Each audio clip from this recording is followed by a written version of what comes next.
Haftarat Shemini, aux limites de l'absolu. Ce qu'il y a de pire chez le fanatique, c'est la sincérité.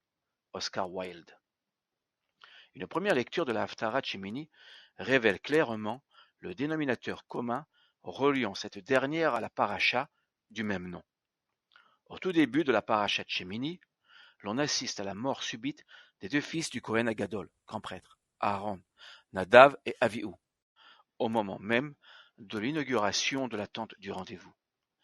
ויקחו בני אהרון נדב ואביהו איש מחתתו ויתנו והן אש וישימו עליה קטורת ויקריבו לפני אדוני אש זרה אשר לא ציווה אותם.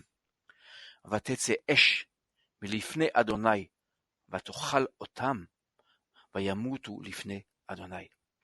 Et les fils d'Aaron, Nadav et Avihu, prenant chacun leur encensoir, y mirent du feu, sur lequel ils jetèrent de l'encens, et apportèrent devant le Seigneur un feu profane, qu'il ne leur avait point ordonné. Et un feu s'élança de devant le Seigneur et les dévora, et ils moururent devant le Seigneur. Lévitique 10, 1-2. La Haftarat Shemini, quant à elle, révèle la mort foudroyante de Uza, qui dans la joie et la liesse accompagne l'arche d'alliance vers Jérusalem. ויבואו עד גורן נחון, וישלח עוזה אל אהרון האלוהים, ויוחז בו כשם מתו הבקר.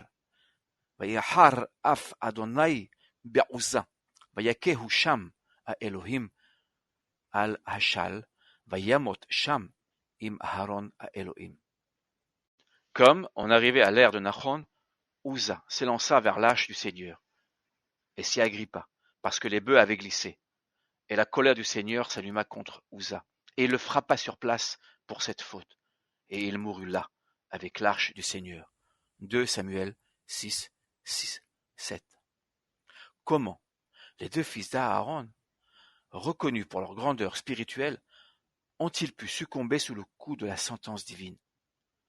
Comment aussi expliquer la mort de Uza qui, dans sa tentative désespérée d'éviter la chute de l'arche d'alliance, connaît un sort identique à celui de Nadav et Avihu? N'aurions-nous point agi de semblable manière? La Torah indique que Nadav et Avihu offrent un feu étranger que l'Éternel n'a pas ordonné et sont à ce titre mis à mort. Nadav et Avihu auraient-ils introduit dans leur offrande sacrée une intention païenne, syncrétiste, qui leur aurait valu cette fin aussi tragique? Pour répondre à cette controverse, revenons au livre de Shemot, Exode, qui cite pour la première fois l'interdit formel d'offrir un encens étranger.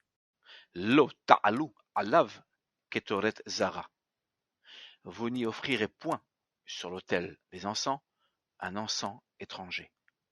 Exode 39. Le grand commentateur Rashi interprète ce verset ainsi. Ketoret zara. Shum ketoret shel nedava kulan zarot lo chutz mizo. Un encens profane. Aucun encens provenant d'offrandes volontaires. Ils lui sont tous profanes, sauf celui-ci. Autrement dit, Nadav et Avihu, loin d'avoir eu une quelconque intention de profaner le nom ineffable, ont cru bon, dans l'enthousiasme de l'inauguration de la tente du rendez-vous, d'ajouter volontairement une nouvelle part d'encens. Telle est également la thèse soutenue par Ramban, Nachmanide. Le Kohen, chargé du service divin, est tenu de suivre une procédure dont les conditions rituelles, relevant d'une extrême rigueur, ne lui permettent en rien de modifier l'injonction divine.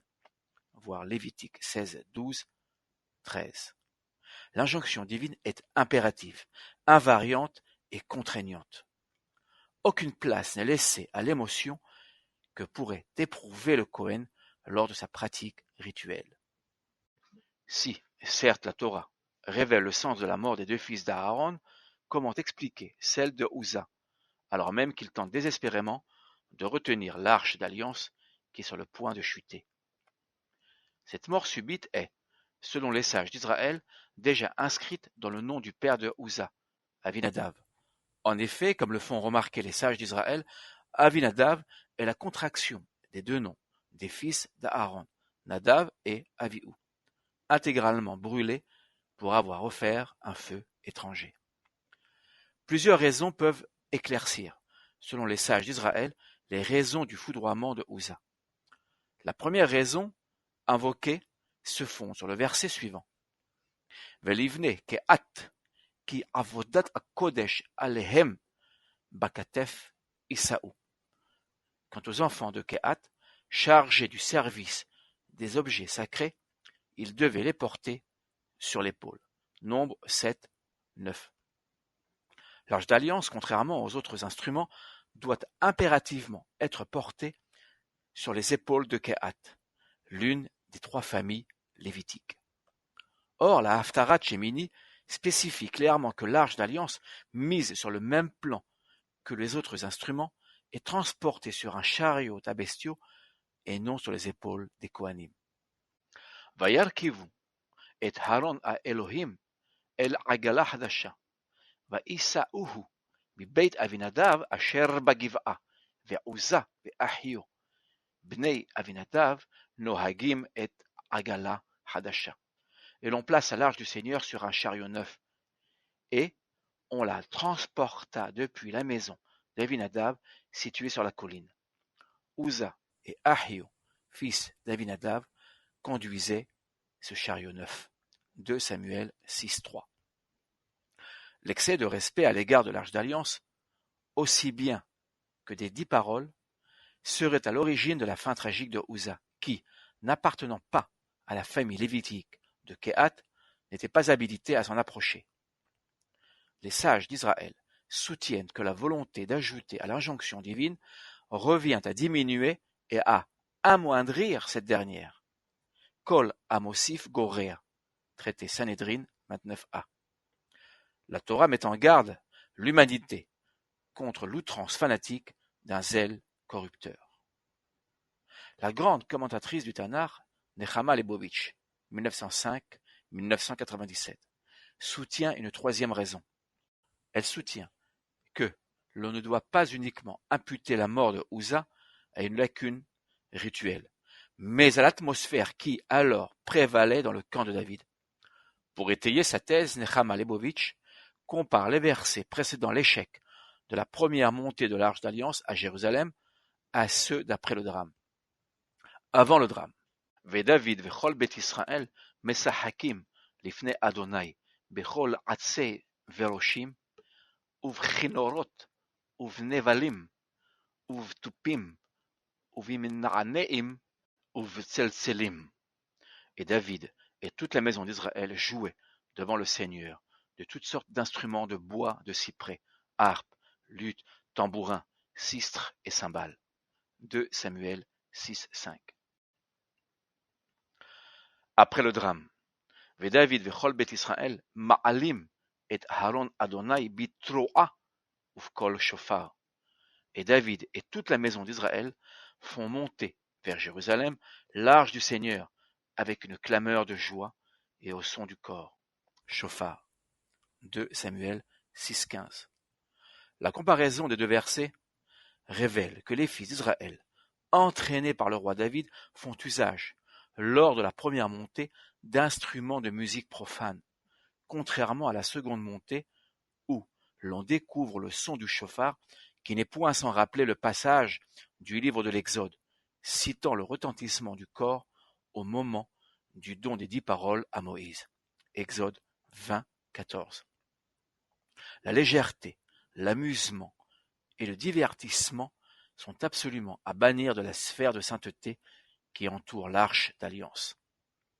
Alors que les fils d'Aaron rajoutent une part d'eux-mêmes, avec tout le sérieux qui est le leur, le peuple d'Israël, par le biais de Uza, fait abstraction des règles entourant l'arche d'alliance. La source biblique tente à montrer l'étroite limite séparant le culte étranger du culte monothéiste, et nous enjoint à la plus grande prudence, dès lors que nous pénétrons dans le champ du sacré et de l'absolu. Il est difficile au commun des mortels de saisir la gravité et le poids du service divin au au sein du tabernacle ou du temple. Ce service ne souffre aucun écart et requiert à la fois une rigueur extrême et une prudence à toute épreuve, tel un funambule qui, marchant sur un fil ténu, aurait à relier deux points séparés par un précipice. Les deux textes de la Haftara et de la Paracha mettent en exergue le principe d'hétéronomie s'opposant à celui d'autonomie. Selon le philosophe Emmanuel Kant, toute loi imposée de l'extérieur aliène l'être. Selon Kant, une volonté libre et une volonté soumise à des lois morales sont par conséquent une seule et même chose. L'homme n'atteint donc la liberté que par les lois qu'il se sera données. À la thèse de Kant refusant de fonder l'exigence éthique sur le principe d'une divinité suprême s'oppose le principe de théonomie, selon lequel la loi divine transcende la volonté humaine. Dans ce cas, le principe de libre arbitre se trouverait totalement annihilé. Le Kohen, dont la racine Kaf, He, Nun, signifie servir le Seigneur, doit effacer toute forme d'ego. Le Kohen est homme de loi. Le prophète est homme d'éthique. Le Kohen, contrairement au prophète, Navi, n'appartient pas directement et nécessairement à la sphère morale, mais à la sphère du sacré, de l'impératif non point éthique, mais de l'impératif religieux.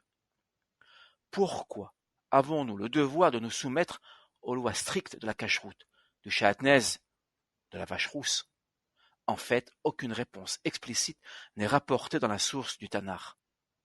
Dans le cas de ces règles inaccessibles à l'entendement, la Torah vise essentiellement à briser l'orgueil de l'homme en lui enseignant ses propres limites. La conquête de la nature et l'exploitation de ses ressources, les progrès de la science, s'ils apportent des solutions à nombre de nos problèmes, ne doivent jamais faire oublier à l'humanité qu'elle reste fortement dépendante d'un absolu transcendant toute forme possible de raisonnement mue uniquement par la raison. Cela expliquerait probablement le silence d'Aaron à la mort de ses fils.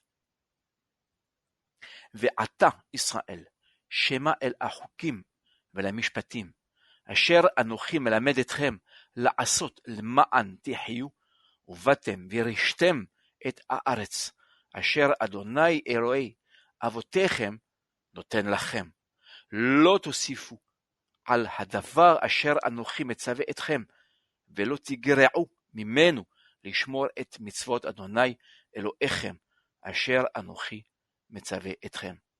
Et maintenant, donc, ô Israël, écoute les lois et les règles que je t'enseigne pour les pratiquer, afin que vous viviez et que vous arriviez à posséder le pays que l'Éternel, le Seigneur de vos pères, vous donne.